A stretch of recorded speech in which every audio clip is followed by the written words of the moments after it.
Hello dear butterflies. तो कैसे हो तुम लोग? आई होप अच्छे होंगे। तो सीधे आते हैं अपनी स्टोरी पे। प्रीवियस पार्ट में आपने देखा था जो ईवा होती है उसका मंगलसूत्र ईशानी की शर्ट में फंस जाता है, उसकी बटन में वो फंस गया था। इधर जो ईवा और ईशानी के लिप्स होते हैं बहुत क्लोज होते हैं, बहुत ज़्यादा। इधर जो ईवा होती है वो उठने का ट्राई करती है पर देखती है कि ईशानी का एक हाथ उसकी कमर पे है। फिर वो एक हाथ अपना ले जाती है कमर पे और ईशानी का हाथ हटाती है और दूसरे हाथ से वो मंगलसूत्र छुड़ाने की कोशिश कर रही थी ईशानी की शर्ट से।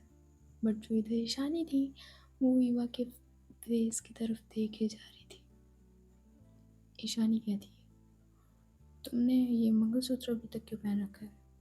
अगर प्यार नहीं करती, शादी को भी नहीं मानती तो ये मंगलसूत्र उतार दो। तुम्हें ये रस्में वगैरह निभाने की कोई ज़रूरत नहीं है, तुम उतार सकती हो इसे अगर प्यार नहीं करती हो तो। इवन वो जो मंगलसूत्र अब दोनों हाथों से छुड़ाने की कोशिश कर रही थी, वो एक नज़र देखती है ईशानी की आंखों में। इधर ईशानी ईवा को देख रही थी, इधर ईवा ईशानी को। ईशानी फिर से कहती है, उतार दो ना मंगलसूत्र, एक मिनट। इतना कि जो हाथ ईवा ने उसकी कमर पे से हटाया था वो उसी हाथ से दो उंगलियों की हेल्प से वो उस मंगलसूत्र को खींचने लगती है, क्योंकि पूरा हाथ वो यूज़ नहीं कर सकती थी। इधर ईवा कहती है, क्या कर रही हैं आप, छोड़िए, टूट जाएगा ये।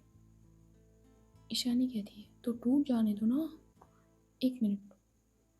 इतना कि अगर वो अपनी दो उंगली से और भी तेज उसे खींचने लगती है, इधर जो ईवा होती वो ईशानी का हाथ पकड़ लेती है और कहती, नहीं, मुझे निकालने दीजिए। इतना कि जो होती वो ईशानी का हाथ साइड कर देती है, बट वो देखती नहीं कि ईशानी के हाथ से ब्लड थोड़ा सा आ गया था। इधर वो बहुत धीरे से ईशानी के बटन से अपना मंगलसूत्र अलग करती है। इधर वो उठती है और ईशानी का हाथ होता है वो देखती है और कहती है, ये देखिए, आ गया ना ब्लड। पता नहीं क्या करती रहती हैं आप। इतना है कि वो ईशानी के हाथ को पकड़ती है, उसका जो बैंडेज हुआ था वो धीरे से खोलने लगती है। इधर ईशानी कहती है, तो तुम ये मंगलसूत्र तोड़ क्यों नहीं देती हो? अगर तुम्हें इस रिश्ते से कोई फर्क नहीं, और मेरा हाथ छोड़ो। इधर ईवा कहती, मुझे बैंडेज कर लेने दीजिए, देखिए ना खून निकल रहा है और इसमें तो टाँके लगे थे ना। ईशानी कहती है, हाँ कुछ भी लगाओ, छोड़ो मेरा हाथ। इतना कहकर जो ईशानी होती है वो ईवा से हाथ अपना ले लेती है। ईवा कहती है, तो पकड़िए अपना हाथ, मुझे करना भी नहीं है। ईशानी कहती है, हाँ मुझे लगा ही था।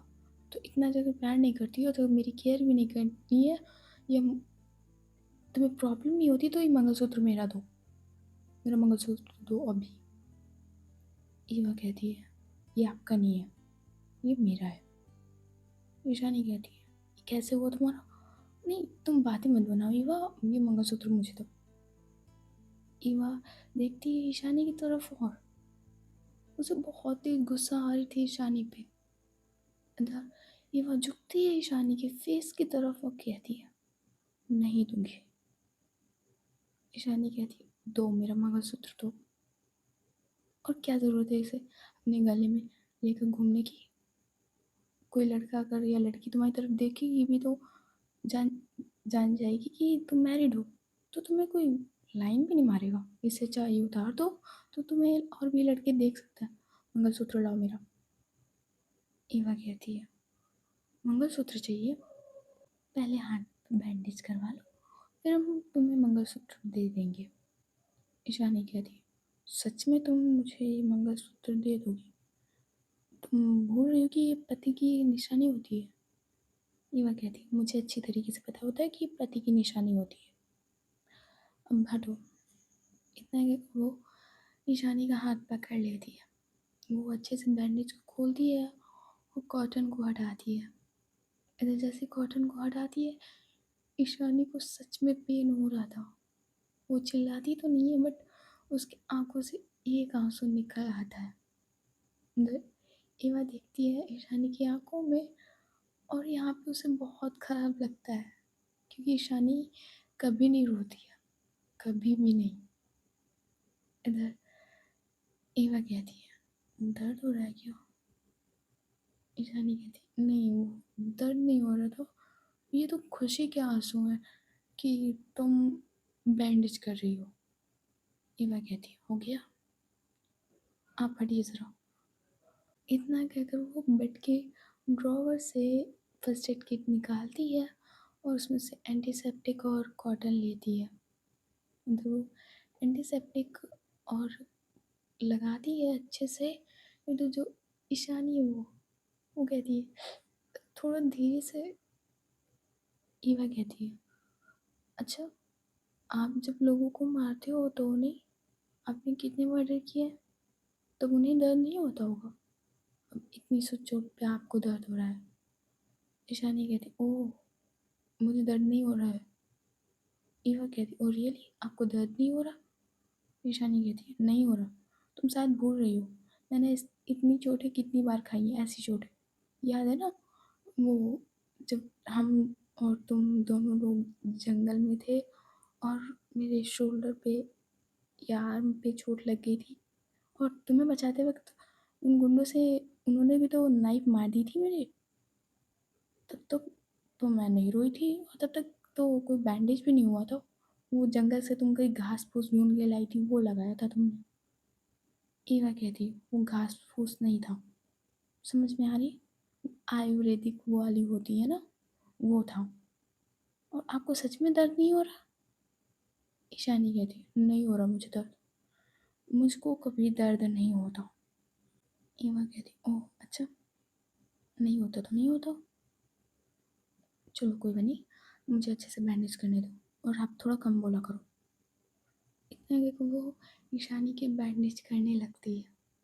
इधर ईशानी अपना मुंह बंद नहीं रखती, वो फिर से कह दिया इतनी केयर करने की क्या ज़रूरत है ईवा, तुम मेरी इतनी केयर रहने दो करने को, प्यार नहीं करती हो तो इतनी केयर मत किया करो। ईवा कहती है तो आप यहाँ से चली क्यों नहीं जाती हैं? अगर आपको मेरी केयर करना पसंद नहीं आता तो आप यहाँ रुकी क्यों हैं? और पहली बात तो मुझे ये समझ में नहीं आता, आपके पास इतना पैसा है तो कोई नर्स क्यों नहीं आती आपके पास? हाँ, बीवी देख के कौन ही आएगा। इतना कि वो बैंडेज बांधने लगती है ईशानी के हाथ पे। ईशानी कहती है क्या मतलब कोई नहीं आएगा? वो हॉस्पिटल में कोई नर्स थी नहीं, चाहती तो मैं किसी दूसरे हॉस्पिटल से मंगा सकती थी, पर किसी गरीब के पेट पे क्यों लात मारना? किसी भले इंसान को उस नर्स की ज़रूरत होगी ना, तो मैंने उसे नहीं मंगवाया, वैसे मैं किसी को भी खरीद सकती हूँ।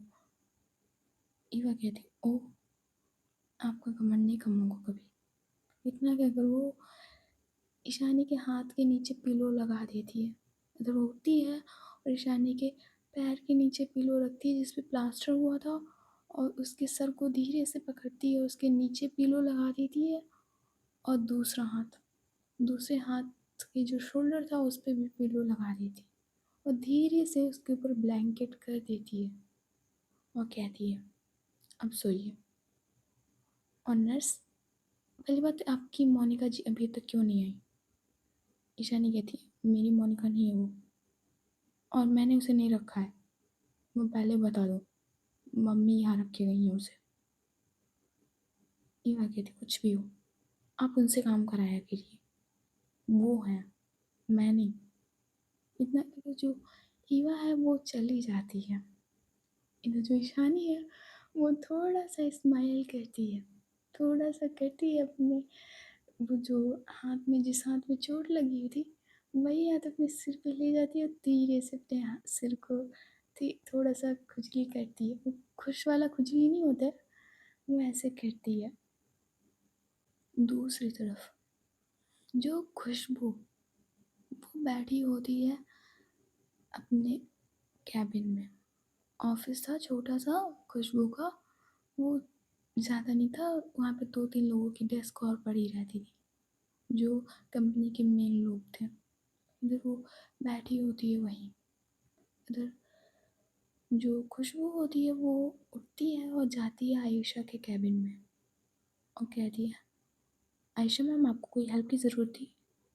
आयशा कहती है, मुझे एक बात नहीं खुशबू समझ में आई कि ईशानी ईशानी का एक्सीडेंट हुआ कैसे? खुशबू कहती है, मैम वो मैं भी सोच रही हूँ कि ईशानी मैम का एक्सीडेंट हुआ कैसे?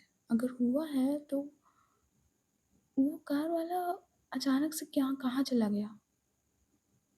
आयशा कहती है, एक काम करो, ज़रा पता लगाओ कि ये कार कौन सी थी, जगह जगह पे सीसीटीवी कैमरे लगे हुए, वहीं रूट पे उस वाले के सारे सीसीटीवी कैमरे चेक करो, पता लगाओ किसकी कार थी, और ईशानी को एक बार कॉल कर देना कि सब कुछ ठीक है या नहीं।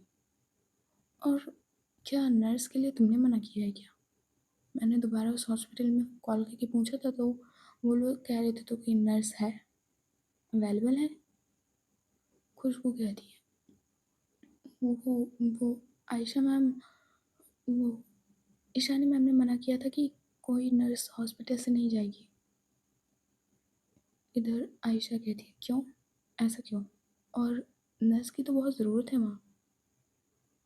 खुशबू कहती है, वो ईशानी मैम चाहती थी कि ईवा मैम वो सब करे।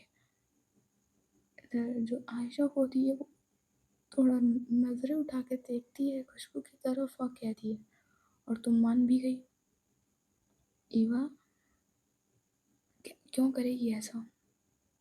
खुशबू कहती है, मैम वो करेगी, मैंने थोड़ा बहुत प्यार देखा है ईशानी मैम के लिए, और ईशानी मैम सुधरने की कोशिश कर रही हैं, आपने देखा है ना?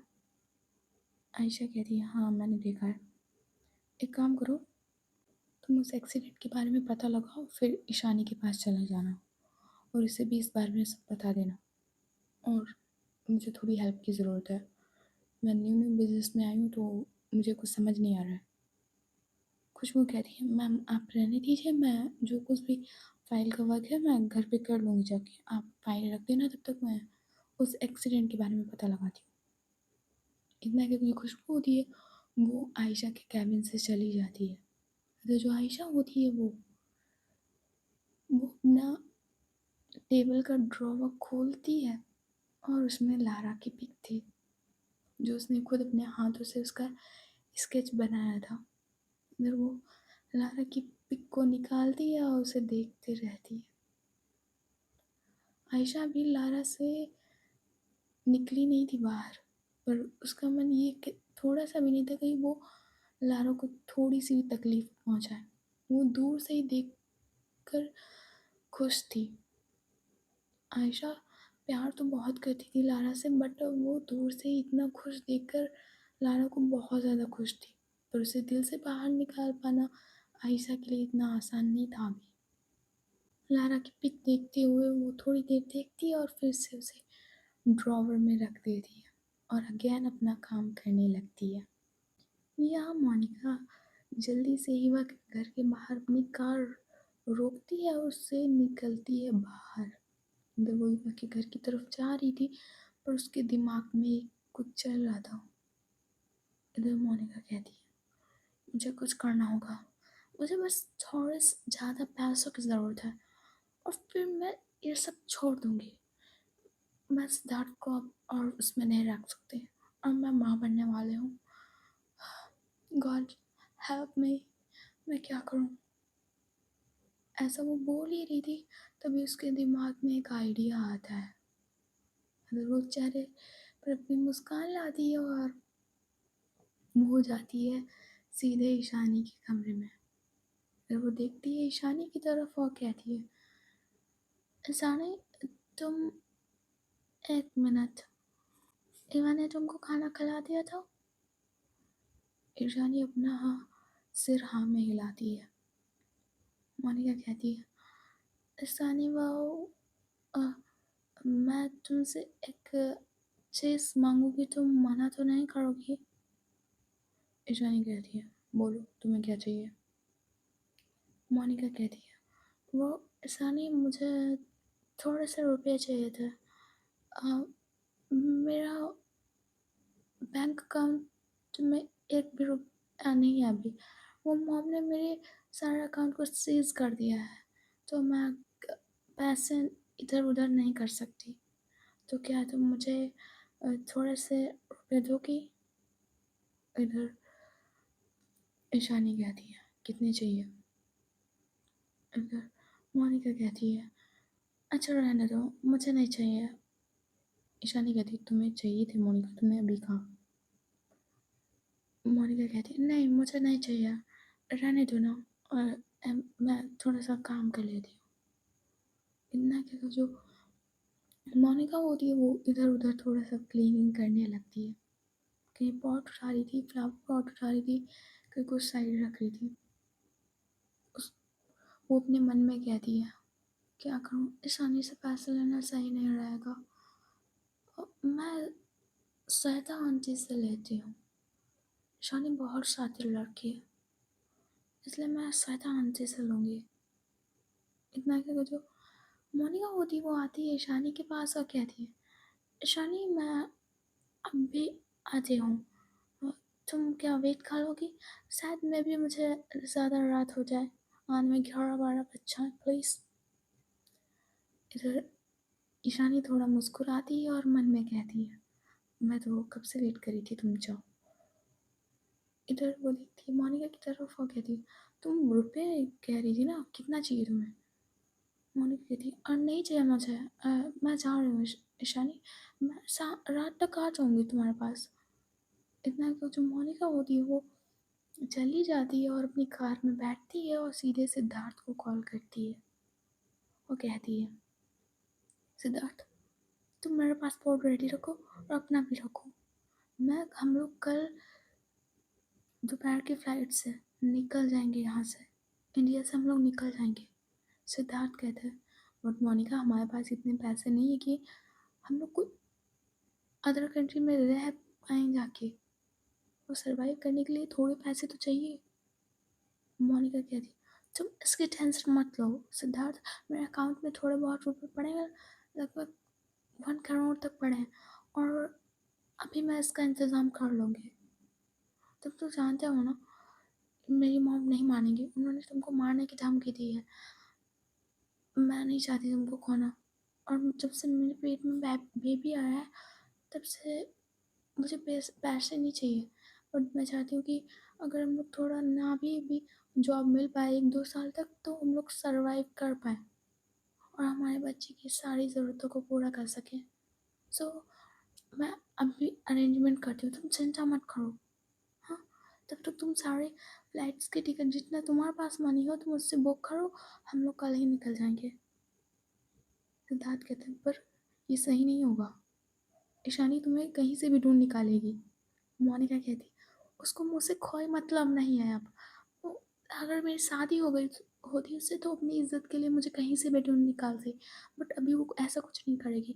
तो तुम ज़्यादा बातें मत करो, मेरे पास ज़्यादा टाइम नहीं है, अगर मम्मी को ज़रा भी शक हुआ ना तो हम लोग जिंदा मार दिए जाएंगे। तुम जल्दी तैयार हो जाओ। इतना आगे जो मोनिका होती है वो फ़ोन कट कर देती है, और जो मोनिका होती है वो सीधे कपूर मैंशन की तरफ कार ले जाने लगती है। दूसरी तरफ ईशानी के ताऊ जी और सौरभ बैठे हुए थे। उधर सौरभ कहता है, तो पापा अब हम कुछ महीनों तक कुछ नहीं कर पाएंगे? प्रताप कहता है, नहीं हम लोग अभी कुछ नहीं करेंगे। ईशानी के ईशानी एक फ़ाइल ट्रांसफ़र करेगी, उसमें उसके सिग्नेचर चाहिए होते हैं। कुछ दिनों तक हमें बिल्कुल शांत रहना होगा, और जो हमने काम किया है वो ईशानी को पता ना लगने पाए। और मैं सोच रहा हूँ कि हम लोग क्यों ना इलेक्शन में खड़े हो जाते हैं। इस प्रोजेक्ट के बाद हमारी पावर और भी बढ़ जाएगी और हम लोग इलेक्शन में भी खड़े होंगे। तब तक कोई भी ऐसा काम मत करना सॉरी जो हमारे लिए मुसीबत खड़ी कर दे। इधर ये लोग बातें कर ही रहे थे, तभी black shoes, black trouser, black blazer और ब्लैक शर्ट पहने हुए एक आदमी बैठ जाता है उन्हीं के सामने। शौर्य कहता है, अंकित तुम? अंकित कहता है, सुना है आपने ईशानी का एक्सीडेंट करवाया है। इधर जो शौर्य और प्रताप होते हैं वो शॉक्ड होकर देखते हैं अंकित की तरफ। प्रताप कहते हैं, तुम्हें कैसे पता? अंकित कहता है, ये छोड़िए कि मुझे कैसे पता क्या किया आपने, क्या करोगे तुम, वो सब छोड़िए। ये बात करते हैं कि आप भी ईशानी के दुश्मन हैं, मैं भी ईशानी का दुश्मन हूँ। क्यों ना दुश्मन दुश्मन दोस्त बन जाते हैं। और जहाँ तक अभी अब मैंने आपकी बातें सुनी, तुम लोग भी इलेक्शन में खड़े होना चाहते हो। प्रताप कहते हैं, तुम लोग भी मतलब क्या है, तुम भी? अंकित कहता है, हाँ मैं भी। क्यों ना हम लोग एक पार्टी बनाएं, और तुम तो जानते हो मुझे ईशानी से कितनी नफरत है, तो हम लोग एक ही पार्टी में रहेंगे। प्रताप कहते हैं, मैं तुम पे भरोसा कैसे कर लूँ? अंकित कहता है, भरोसा तो मुझे आप पे नहीं है क्योंकि आप ही कपूर खानदान की हो। कहीं आपका दिल पसीज गया तो? प्रताप कहता है, नहीं पसीजेगा। अंकित कहता है, तो ठीक है, हम लोग इलेक्शन में एक ही पार्टी से खड़े होंगे। और सॉरी प्रताप अंकल सही कह रहे हैं। जब तक इलेक्शन नज़दीक आ रहा है, 4 5 6 महीने बाद इलेक्शन है, तो तब तक शांत बैठो, कुछ काम नहीं करना। सॉरी कहते हैं, इलेक्शन 5 6 महीनों में नहीं है, कम से कम 11 मंथ बाद है। तो प्रताप कहते हैं, तो डील डन। तुम भी ईशानी के दुश्मन हो, मैं भी ईशानी का दुश्मन हूँ, तो दुश्मन दुश्मन भाई हुए। पर मुझे ईशानी से कुछ काम है, तो मैं चाहता हूँ अभी कुछ महीनों तक कुछ गेम ना खेला जाए, शांत बैठा जाए। अंकित कहता है, ये बात सही है, तो तब तक के लिए जीने देते हैं उसे। तब तक हम लोग इलेक्शन में खड़े होने की तैयारी करते हैं। पार्टी से टिकट हमें ही मिलना चाहिए।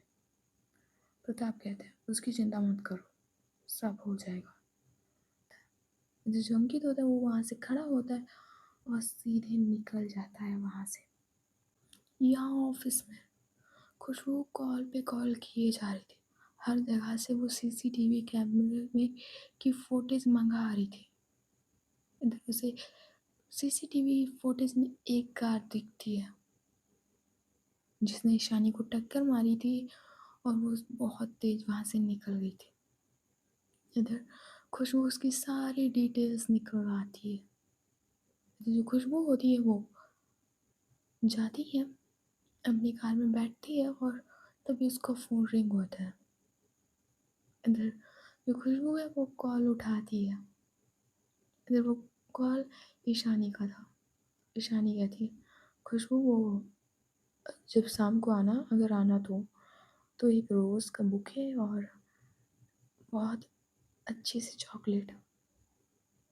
इधर जो खुशबू होती है वो थोड़ा सा मुस्कुराती है और कहती है, मैम आपके लिए break bite and bang chocolate ले आऊँ क्या? अभी वो हेल्प कर रही है। ईशानी थोड़ा सा मुस्कुराती है और कहती है, अभी उसकी ज़रूरत नहीं है, बट जल्दी ज़रूरत पड़ जाएगी। तब तक तुम ऐसे ही सिंपल चॉकलेट कोई लेकर आओ, हुँ? जैसे फरेरो रोशर या कुछ दूसरी ले लेना, बट ब्रेक एंड वो वाली तो कभी और काम आएगी, जब तक मैं ठीक ना हो जाऊँ। जल्दी लेकर आना।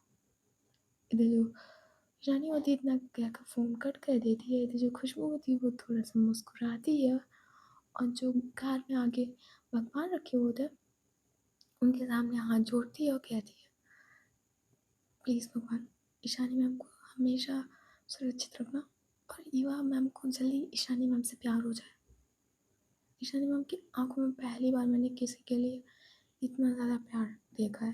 पहली बार उन्होंने किसी के लिए खुद को इतना चेंज किया है। प्लीज़ गॉड उनका दिल मत टूटने देना। इतना कहकर वो कार स्टार्ट करती है, और वहाँ से वो बुके लेने नहीं जाती, जो डिटेल्स मिली थी वो वही एड्रेस पे जाती है। दूसरी तरफ जो ईवा थी, वो चिंकी का होमवर्क करा रही थी। इधर जो चिंकी है वो देखती है ईवा की तरफ और कहती है, आजकल आप बहुत बिजी रहने लगे हो उनके साथ। ईवा देखती है चिंकी की तरफ और कहती है, तुम्हें क्या प्रॉब्लम है? अभी तुम बड़े अच्छे से बात कर रही थी उनके साथ, अब क्या हुआ? चिंकी कहती है, वो तो मुझे ऐसा करना पड़ रहा था, पर आप इतना क्यों पास जाते हो उनके? भूल कर क्या उन्होंने कितना मारा था तुम्हें? ईवा शॉक्ड होकर देखती है चिंकी की तरफ और कहती, तुम्हारे माइंड में चल क्या रहा है चिंकी? अभी तुम जीजू वगैरह सब लगा के आई हो, पति अभी बना के आई हो मेरा, अब तुम कैसी बातें कर रही हो? चिंकी कहती, अरे मैं तो मजाक कर रही थी दीदी, आप समझते नहीं हो, मैं ऐसे ही कैजुअली मजाक कर रही थी, मैं आपका रिएक्शन देखना चाहती थी। दीदी आप तो बुरा मान जाते हो। तो मुझे होमवर्क करने दो। इन लगे को जो चिंकी होती वो एक नज़र से देखती है ईवा की तरफ, दूसरी नज़र से अपना होमवर्क कर रही थी। फिर जो ईवा है वो उठने वाली होती है, तभी उसको कान में आवाज़ पड़ती है। तो वो आवाज़ ईशानी की थी। तो ईशानी कहती है, ईवा, ईवा। तो जो ईवा है वो जाती है चलकर ईशानी के रूम में। इधर ईशानी कहती है, ईवा मैं बोर हो रही हूँ। ईवा कहती है, तो मैं क्या करूँ? ईशानी कहती है, तुम मेरे पास थोड़ा आकर बैठो, तुम बुक्स पढ़ाओ, मुझे कुछ बताओ। ईशानी ईवा कहती है, क्या मतलब? मैं कोई आपको जोकर वगैरह लगती हूँ जो आपको एंटरटेन करूँ? ईशानी कहती है, तो मतलब मैं बोर हो रही हूँ ईवा, तो तुम थोड़ी सी मुझे हेल्प कर सकती हो? ईवा कहती, कैसी हेल्प? ईशानी कहती, एक मिनट, तुम इतना चिल्ला क्यों रही हो? मेरी चोट लगी है ईवा। ईवा कहती, हाँ मुझे पता है। इतना कहकर जो ईवा होती है वो जाती है और ईशानी के पास बैठ जाती है जाकर और कहती है, क्या करूँ? ईशानी कहती है, चलो दोनों लोग मिलकर मूवी देखते हैं, तुम मेरा फ़ोन पकड़ना क्योंकि मैं फ़ोन नहीं पकड़ सकती, तो थोड़ा सा नहीं पकड़ सकती ना, मतलब 2 उँगलियों से पकड़ सकती हूँ और एक थंब से, बट ज़्यादा नहीं पकड़ सकती ना, मेरा हाथ में दर्द होने लगेगा, वरना मैं खुद से मूवी देख लेती। तो तुम क्या मेरा फ़ोन पकड़ोगी? ईवा कहती है, अच्छा ठीक है। वैसे चिंकी क्या कर रही है? ईवा कहती है, वो कुछ नहीं, अपना होमवर्क कर रही है। इधर जो ईशानी होती है वो मुस्कुराती है और कहती है, ये लो मेरा फ़ोन। इधर वो एक 2 उँगली और एक थंब से उस फ़ोन को पकड़ती है और ईवा को दे देती है। इधर जो ईवा थी वो ईशानी का फ़ोन पकड़ती है और ईशानी के फ़ोन को पकड़कर वो उसके सामने बैठ जाती है। ईशानी कहती है, वो बैठकर मुझे अच्छे से नहीं दिख रहा, तो तुम एक मिनट, तुम्हें सर्दी भी तो लग रही होगी, ये ब्लैंकेट से खुद को कवर कर लो, लेट के मुझे मूवी देखनी है, वरना मेरी नेक में पेन हो जाएगा। हाथ तो टूटे ही हैं, पैर भी टूटा हुआ है, सिर पे भी चोट है, कहीं नेक में दर्द हो गया तो प्रॉब्लम हो जाएगी ना, तो तुम लेट जाओ ऐसे करके और फिर मुझे दिखाओ। ईशानी ईवा कहती है, ओह ठीक है अच्छा। मैं तो जो ईवा होती है वो ईशानी की ब्लैंकेट को थोड़ा ऊपर करती है और खुद भी लेट जाती है ईशानी के पास। जो ईशानी होती है वो थोड़ा सा लिटिल सा थोड़ा सा टर्न होती है ईवा की तरफ। जो ईवा होती है वो कहती है, कौन सी मूवी देखनी है? इधर ईशानी कहती है, आज मुझे ना बॉलीवुड की देखनी है, वैसे तो मैं हॉलीवुड देखती हूँ, बट तुम भी हो, तुम्हें ज़्यादा से ज़्यादा इंग्लिश समझ में नहीं आएगी, तो आज क्यों ना बॉलीवुड देखूँ? ईवा कहती, जो भी देखना है आपको बताइए। वैसे आप, मोनिका जी आई थी वो कहाँ चली गई? वो आपको मूवी दिखाती नहीं। ईशानी कहती है, तुम्हें कोई प्रॉब्लम हो रही है? तुम्हें ऐसा तो नहीं लग रहा कि तुम मुझ पे एहसान कर रही हो? ईवा कहती है, जो कुछ समझना है आपको समझिए, एहसान जो कुछ समझना है आपको समझिए। ईशानी कहती, अच्छा अच्छा कोई बात नहीं, कुछ भी करना हो तुम करो। बॉलीवुड, ईवा कहती कौन सी मूवी? ईशानी कहती वो मर्डर मिस्ट्री देखनी है मुझे। ईवा कहती है ऐसी मूवी, जानती हैं आप कैसी है मूवी वो? ईशानी कहती है अब मुझे देखनी है तो देखनी है, नहीं तो और कोई अच्छी सी लगा सकती हो तुम। इधर ईवा कहती है इमरान हाशमी की लगा दूँ? ईशानी थोड़ा मुस्कुराती है और कहती है हाँ मुझे कोई प्रॉब्लम नहीं है, अगर तुम साथ में मेरे देखना चाहती हो तो इमरान हाशमी की क्या, मैं किसी और की भी देख सकती हूँ, देखना चाहोगी? इधर जो ईवा है वो घूर घूर को देख रही थी ईशानी को, क्योंकि ईशानी का ये साइड कभी किसी ने नहीं देखा था, या ईशानी ने कभी ऐसे बिहेव किया ही नहीं हो किसी के साथ। हमेशा गुस्से में मारपीट और वायलेंस, ये था ईशानी का साइड, बट ईवा के साइड थोड़ा सा चेंज। इधर ईशानी कहती है अब इस तरह से मत देखो, जो कहा है वो करो। इधर ईवा कहती है नहीं मैं नहीं देख सकती। ईशानी कहती है प्लीज़, अब देखो मैं बोर हो रही हूँ, तुम तो जानती हो कितनी चोट लगी है, प्लीज़। ईवा कहती है अच्छा ठीक है। इतना कि जो ईवा होती है वो मूवी लगाती है। इधर ये दोनों लोग बहुत प्यार से उस मूवी को देख रहे थे। ईवा बार बार ईशानी की तरफ देख रही थी, इधर ईशानी बार बार फ़ोन की तरफ फिर ईवा की तरफ देख रही थी। ये लोग मूवी देख रहे थे। इधर चिंकी को ज़रा सी भी खबर नहीं थी कि एक रूम में दो तोता मैना आपस में लेटे हुए हैं। वो इधर होमवर्क ही कर रही थी, पर उसका खुरापाती दिमाग कुछ और ही कर रहा था। बट इधर मोनिका कपूर मैंसन पहुंच चुकी थी, एंड जैसे ही वो कपूर मैंसन के अंदर जाती है, लिविंग एरिया में उसे दादी दिख लेती हैं। दादी कहती हैं ईशानी कैसी है मोनिका बेटा, और तुम यहाँ क्या कर रही हो, तुम्हें तो ईशानी के पास होना चाहिए। मोनिका कहती है वो दादी जी मुझे ना स्वाति मम्मी से थोड़ा काम था, तो मैं अभी आई हूँ, अभी जा रही हूँ, बस थोड़ा सा काम है मुझे। दादी कहती ईशानी ठीक थी, मैं कल उससे मिलने आऊँगी। मोनिका कहती है हाँ दादी वो ठीक थी, अभी जस्ट उसके लिए कपड़े लाई हूँ और खाना खिला के आई हूँ, तो अभी वो ठीक है, रेस्ट कर रही होगी। मैं उसकी परमिशन लेके आई हूँ कि मैं यहाँ आ जाऊँ, तो उसने बोला हाँ, तो मैं यहाँ आ गई। वैसे श्वेता मम्मी जी कहाँ है? दादी कहती है वो ऊपर वाले रूम में तुम्हारी मम्मी के साथ है, और बेटा ईशानी का ख्याल रखना।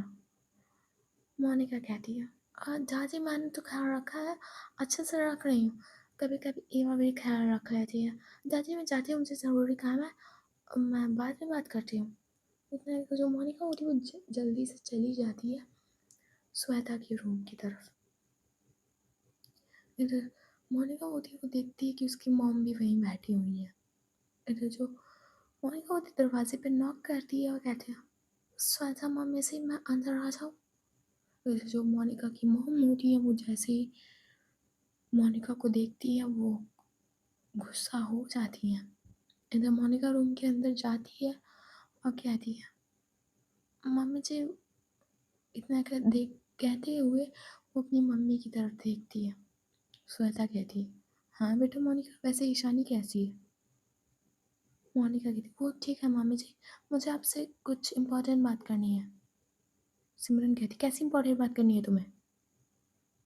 मोनिका कहती वैसे वो जैसा आप समझ रही हैं मम्मी, वैसा कुछ नहीं है, मुझे ईशानी से रिलेटेड थोड़ी बातें करनी है, तो क्या मम्मी आप चाहोगे, मुझे श्वेता मम्मी जी से थोड़ी बातें करनी है। श्वेता कहती है हाँ सिमरन चली जाओ ना, मोनिका कुछ काम से कह रही, आप जाइए, मैं आपको बाद में बताऊँगी।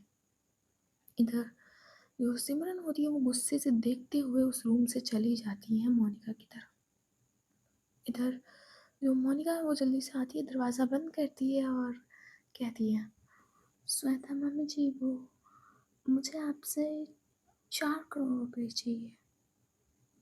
जो श्वेता होती है वो देखती है मोनिका की तरफ और कहती है 4 करोड़? पर क्यों? मोनिका कहती है वो मम्मी जी, मैं ईशानी के लिए सरप्राइज प्लान कर रही हूँ। अगर मैं अपनी मम्मी के सामने आपसे रुपया लेती तो उन्हें अच्छा नहीं लगता। और सच बताऊँ मम्मी जी, मेरे अकाउंट में भी इतने ज़्यादा पैसे नहीं हैं। और ईशानी को अपनी तरफ अट्रैक्ट करने के लिए मुझे ईशानी को दूर ले जाना होगा थोड़ा ईवा से। और ईशानी का स्टैंडर्ड तो आप जानते हो मम्मी जी। तो मैं सोच रही थी कि ईशानी को ताज होटल लेकर जाऊँगा लगभग 5 डेज़ के लिए। जब ईशानी ठीक हो जाए या थोड़ा बेटर फील करने लगेगी तब। इसलिए मुझे 4 करोड़ रुपीज़ चाहिए। मैं आपको वापस कर दूँगी। इधर श्वेता थोड़ा मुस्कुराती है और मोनिका के कंधे पे हाथ रखती है और कहती है तुम इतना घबरा क्यों रही हो? चलो मैं अभी देती हूँ। मेरे पास कुछ कैश पड़ा है। वैसे मैं तुम्हें बैंक से दे रही थी पर चेक दे रही थी, बट इतने सारे रुपये ट्रांसफ़र नहीं हो सकते। एक दिन में सिर्फ 50 लाख ही हो जाते हैं। तो तुम कब तक बैंक के चक्कर काटती? इसलिए मैं कैश ही पड़ा है थोड़ा दे देती हूँ। मेरे पास पड़ा है, देखती हूँ ईशानी के पापा के पास पड़ा होगा। इतना तो जो श्वेता होती है वो जाती है कबर्ड खोलती हैं और लॉकर होता है, उसमें से नोटों के बंडल लगे होते हैं इनके घर में। पता नहीं इतना पैसा कैसे संभाल के रखते हैं। इधर जो श्वेता होती है उसमें से बहुत सारी गड्डियाँ उठाती हैं और आती हैं मोनिका के पास और कहती हैं वैसे अभी इनकी क्या ज़रूरत थी, जब जाती तब ले लेती। मोनिका कहती है वो मम्मी जी बुकिंग भी तो करना है तो एडवांस में देना पड़ता है ना। श्वेता कहती है एडवांस भी देना पड़ता है, ऐसा है क्या? मोनिका कहती वो मम्मी जी अभी मैं कुछ दिनों बाद शादी, तो मैं कहाँ आपके पास आती, और थोड़ा टाइम फ्री मिला तो इसीलिए मैं आ गई। अब मम्मी जी मैं चलती हूँ। श्वेता कहती है ईशानी का ध्यान रखना। मोनिका कहती है हाँ मम्मी जी मैं ईशानी का ध्यान रखने ही तो आई हूँ। मम्मी जी प्लीज़ मेरी मम्मी को ऐसा कुछ मत बताना कि आपने मुझे 4 करोड़ रुपये दिए और आप मुझसे नाराज़ हो जाएंगी। आप तो जानते हो ना उन्हें अपनी सेल्फ रिस्पेक्ट कितनी प्यारी है, वो हर्ट हो जाएगी कि मैंने आपसे पैसा लिया है। श्वेता कहती है ऐसा नहीं बेटा, वैसे भी तुम बहू हो हमारी, भले अभी वो गंवार हो तो 4 दिन बाद तो तुम ही हमारी बहू होगी और जो हमारा है वो तुम्हारा है। अभी ले जाओ या 4 दिन बाद ले जाओ। ठीक है अच्छा जाओ और ईशानी का ध्यान रखना और ध्यान रहे वो गंवार उसके पास ना भटकने पाए। मोनिका कहती हाँ मम्मी जी मैं जाती हूँ और ध्यान रखूँगी ईशानी का, अब वो परमानेंट खुश रहेगी हमेशा हमेशा। इतना कहकर जो मोनिका होती है वो बैग छुपाते हुए कपूर मैंसन से कार में बैठकर निकल जाती है। वो जाती है सिद्धार्थ के पास और सिद्धार्थ को 4 करोड़ रुपए वाला बैग पकड़ा देती है और कहती है तुम इसका ध्यान रखना, मैं कल सुबह तक आ जाऊंगी क्योंकि अभी नहीं गई तो सबको शक हो जाएगा, फिर हमारे पास भागने का भी टाइम नहीं मिलेगा। इसलिए मुझे भी ईशानी के पास जाना होगा और कल सुबह ही मैं जल्दी से उठकर आ जाऊंगी। ओके तुम फ्लाइट्स की टिकट जल्दी से रेडी रखना, सारा सामान पैक कर लेना, पासपोर्ट वगैरह सब। मेरे पासपोर्ट तो तुम्हारे पास होगा ना? सिद्धार्थ कहता है हाँ मेरे पास है। इतना कि वो मोनिका की टम्मी पे हाथ रखता है और कहता है बच्चे का ध्यान रखना और संभल के जाना। मोनिका कहती है हाँ जरूर, तुम जाओ जल्दी यहाँ से। इतना कि जो मोनिका होती है सिद्धार्थ को भगा देती है और रीवा के घर की तरफ निकल जाती है। दूसरी तरफ जो खुशबू होती है वो पहुंच चुकी थी एड्रेस पे। अगर वो अपनी कार से उतरती है और अपनी पैंट में वो जो गन थी पीछे वो उसको कार से उतरते हुए थोड़ा क्लीन करती है और कहती है भगवान करे आज तुम्हारा काम ना आए। ऐसे ही वो बता दे क्योंकि बहुत पाप कर लिया है मैंने, पता नहीं कोई अच्छी कन्या मेरे अपने हाथों को मेरे हाथों में लेगी या मैं उसके हाथों को अपने हाथ में ले पाऊंगी या नहीं। इतने सारे पाप हो गए हैं, पर ईशानी मैम को मिल सकती है तो मुझे क्यों नहीं मिल सकती? चलो खुशबू, ये गन आज चिल्ला चिल्ला कर रोलेगी। इतना कहकर वो गन को सहलाते हुए उस घर के अंदर चली जाती है। वहाँ पे एक आदमी लिविंग एरिया पे दारू मस्त पी रहा था, चकना रखा हुआ था और उससे हिला भी नहीं जा रहा था सही से। डोल डोल कर पूरे सोफे पे वो इधर उधर डोल रहा था। हाथ में ग्लास थी ड्रिंक की और बस उसके साइड के फेस से उसके निकल भी रही थी ड्रिंक। इतना पीने में मदहोश था वो। खुशबू देखती है उस आदमी की तरफ और कहती, छी, लो, ये तो होश में ही नहीं है, पर कोई नहीं, अभी उतार देती हूँ इसके। इतना कि जो खुशबू है वो उसके सामने वाले काउच पे बैठ जाती है और देखती है उस आदमी की तरफ और कहती है, क्या बात है, क्या बात है, ये कितने पैसे मिले थे कार एक्सीडेंट में? तो जो आदमी है वो धीरे से दिखता है खुशबू की तरफ और कहता है, कौन हो तुम? बताओ, यहाँ मेरे घर में क्या कर रही हो? निकलो यहाँ से। और जो खुशबू है थोड़ा सा मुस्कुराती है और कहती, अरे अकेले अकेले पार्टी अच्छी नहीं लगती तो सोचा खातिरदारी के लिए मेहमान ही तुम्हारे पास चले आए। अब बताओ कितने रुपए मिले थे? तुम ही थे ना वो कार से ईशानी कपूर को ठोकने वाले? तुम ही थे?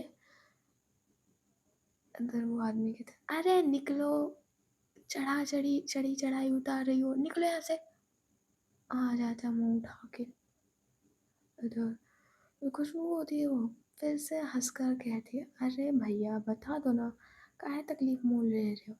सीधे साधे अच्छे तरीके से पूछ रहे, साफ साफ बता दो बस, हाँ ना में जवाब देना है। तो मैंने ईशानी कपूर को ठोका था, मेरी ईशानी मैम को।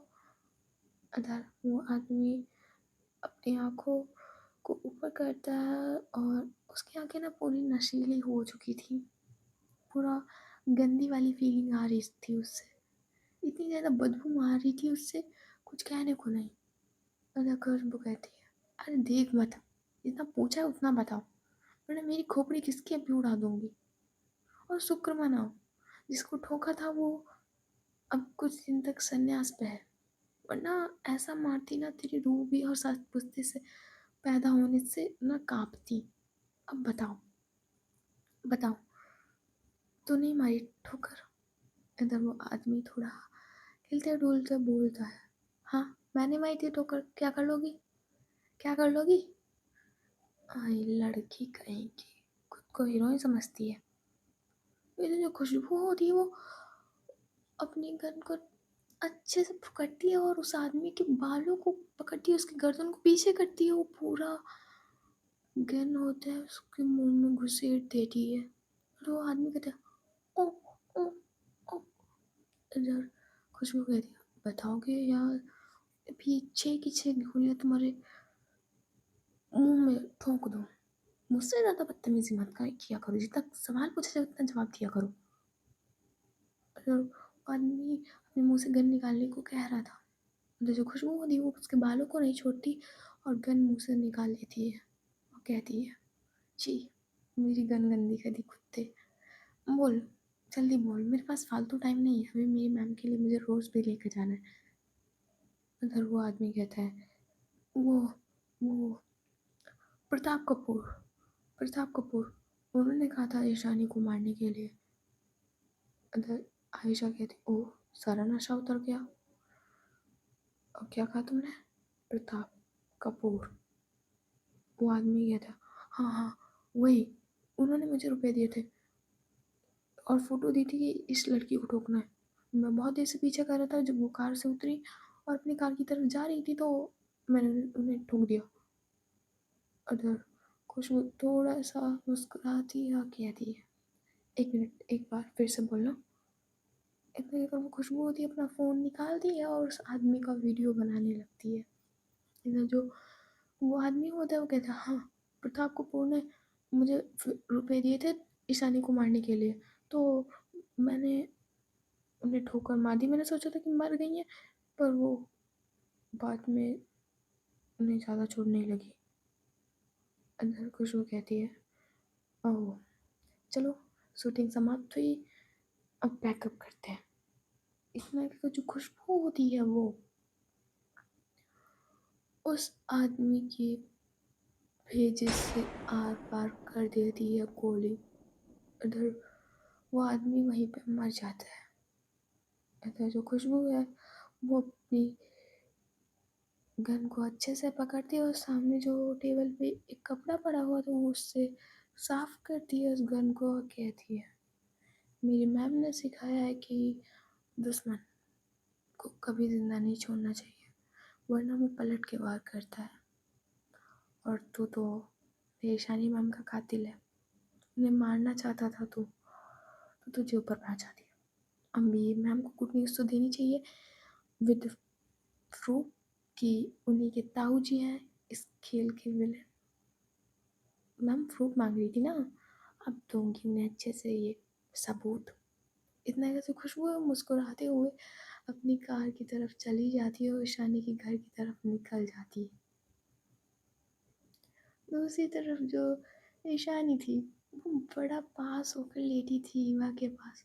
इधर जो ईवा है उसे भी मूवी में इंटरेस्ट आ गया था, पता ही नहीं उसको कब मूवी वो देख रही थी, उसे मूवी में इंटरेस्ट आ रहा था। मूवी काफ़ी ज़्यादा रोमांटिक थी। इधर जो अब उसमें किसिंग सीन आता है, उसमें मर्डर मिस्ट्री 2 में वो किसिंग सीन, उसमें हर बार किसिंग सीन ही थे, मैंने ढंग से नहीं देखी। तो उसमें जब किसिंग सीन आता है तो जो ईशानी है वो देख रही थी ईवा की तरफ। जो ईवा है वो देखती नहीं है ईशानी की तरफ, बट एक बार वो अपनी आंखों को तुरंत ले जाती है ईशानी की तरफ और वो देखती है कि ईशानी उसे देख रही है। इधर जो ईवा होती है वो फ़ोन को बंद कर देती है और कहती है, मुझे काम है। ईशानी कहती है, कैसा काम? और मूवी कंप्लीट तो करने दो अभी तो। ईवा कहती है, क्या अभी तो? मुझे काम है, मुझे खाना बनाने जाना है। ईशानी कहती है, तुमने तो खाना बना लिया था ना। ईवा कहती है, वो वो वो वो मैंने चिंकी के लिए बनाया था, मुझे अभी शाम के लिए बनाना है, रात के लिए। मैं जा रही हूँ। ईशानी कहती है, अरे मैं बोर हो रही हूँ, थोड़ा सा और दिखा दे, बस थोड़ी सी और बची थी। ईवा देखती है ईशानी की तरफ और कहती है, एक मिनट। इतना ही कि जो ईवा होती है वो ईशानी के पेट पे पिलो रख देती है, एक छोटी सी हल्की सी पिलो रख देती है और ईशानी की पेट पे ही फ़ोन रख देती है पिलो की टेक में और कहती है, अब देखिए मुझे काम है। इतना ही कर वो जल्दी से मूवी चलाती है और उस रूम से निकल जाती है। इतना जो ईशानी है वो उस फ़ोन की तरफ देखती है, फिर युवा को जाते हुए देखती है और कहती है, मानो या ना मानो तुम्हें मुझसे प्यार है और मैं ये जल्दी से उगलवा लूँगी। अभी तो शुरुआत है युवा, बस एक बार मुझे ठीक हो जाने दो, फिर मैं तुम्हें अपने साथ ले जाऊँगी अपने घर। इतने में वो उस फ़ोन को गिरा देती है, उस पिलो को भी खुद के ऊपर से, और बस आंखें बंद कर लेती है। सो गाइस आज की स्टोरी बस यही तक, देखते हैं नेक्स्ट पार्ट में क्या होता है। और मैं रोमांस वाले एपिसोड में, जो 3 रोमांस वाले एपिसोड आने वाले हैं उसमें मैं 18+ लगा दूँगी, और तुम लोग तो फिर गूगल अकाउंट में अपनी एज चेंज कर लेना जाकर, ओके। और मेंबर्स तुम्हारा लोगों को क्या चल रहा है, कितने लोगों ने मेंबरशिप ले रखी है और कितने लोग कमेंट करते हो? तुम लोगों को तो अलग से तड़पाना बनता है। अगर और वो पब्लिक वाली ऑडियंस, तुम लोगों को तो मैं अच्छे से देखूंगी, कितने लोग देखने आते हो, कितने लोग सब्सक्राइब करते हो। ज़्यादा बनोगे ना तो मैं पब्लिक ही नहीं करूँगी। और मेंबर्स, तुमको दूध और शहद के धुले हुए नहीं हो, तुम्हें भी एक बार तड़का देना पड़ेगा, लगता है तुम्हारे नीचे भी बम फोड़ना पड़ेगा। तुम लोग कुछ ज़्यादा ही वो कर रहे हो मुझे परेशान, तुम लोगों को मतलब अलग से देखूंगी। अरे मेंबरशिप लिए तो गाइस तुम्हें जाने तो इतने कमेंट तो आने चाहिए ना। हाँ चलो कोई नहीं, मैं देख लूँगी एक-एक को। लाइक और सब्सक्राइब करने में ज़रा सी भी कंजूसी की ना, तो तुम्हारे क्या हाल करेंगी मैं, वो मैं खुद नहीं जानती हूँ। प्लीज़ 5K करा दो ना जल्दी से। Please, please, please. चलती हूँ, bye bye, tata, good night, see you.